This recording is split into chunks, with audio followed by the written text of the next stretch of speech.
Welcome to Inside Politics. Good afternoon. How are you? Good afternoon. I'm very well, thank you. Great, thanks.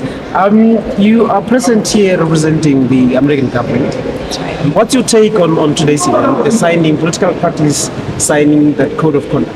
Well, it's a privilege to be here with the South African people today as we mark this important event in the lead up to the May 29th elections. It's really important, I think, for friends of South Africa and for fellow democracies to support one another on our journeys.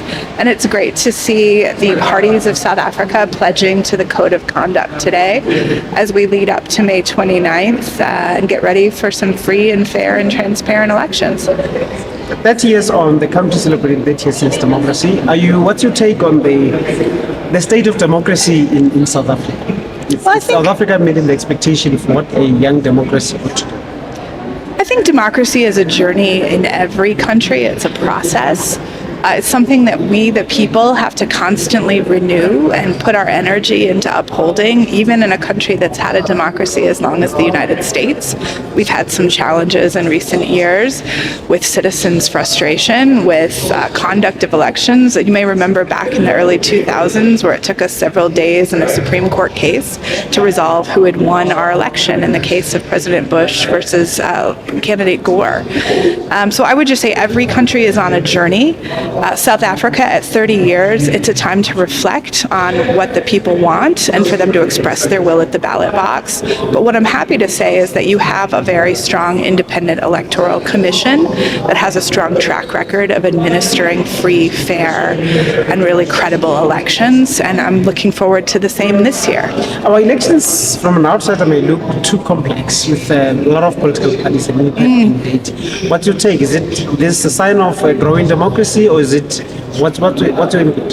I think there are different democracies, different party structures in different kinds of democracies. I think you'll find in some European democracies large numbers of parties like this, even in parliament. The US is more known for having a system that's dominated by only two parties for a long time. Some of that, as a political science graduate, I would say is because of the structure of the electoral process. But I think it gives a lot of options to the people of South Africa, and I think that's a good thing to see. I think as observers and friends, we'll all be very curious to see this year whether there are any changes, whether there are coalitions formed, at provincial level or at national level. That's for the people to decide. What role is the American government playing in these elections? The American government doesn't have a specific role. South Africa is a sovereign country. We're a partner nation.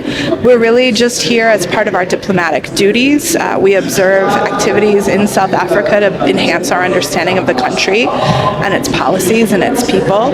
So for us, we're here as observers, as diplomats, hoping to observe a very free and transparent and well-administered election. Yes. One of our opposition parties has written, Mr. Steyn has written a letter to the American government for some kind of monitoring of sorts, which for some in the country did not see it in a good light. What's your take on it? Well, first of all, my take is that we talk to many stakeholders in South Africa. We talk to parties, we talk to civil society, we talk to government. We listen and hear their views. We don't have at present any programming in South Africa that would be relevant to a large-scale observation. But on the other hand, the United States believes that democracies observing other democracies is important. We welcome observers into our country.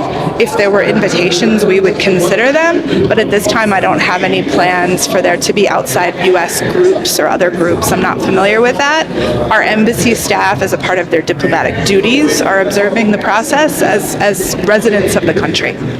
What is your take on the state of the South African-American relations over the years? It's taken a turn, the war negotiations and others. How do you summarize the relations between the two countries? I think South Africa is an incredibly important partner for the United States. States. It's a fellow democracy. It's a diverse nation with many races, ethnicities, languages, just like my own country. I think we are on a path toward a more full democracy in both nations, where we're trying to be more inclusive of gender, of race, of political participation, of young people's participation. And I think our relationship, although there are bumps in the road, is strong. We just had a great event that my ambassador led last week, where we brought South African business and government officials to Atlanta to try to focus on ways that our Georgia capital, Atlanta, is a hub and focal point for U.S.-South Africa relations, including for business-to-business ties at smallest level up to our major American companies like Delta and Coca-Cola.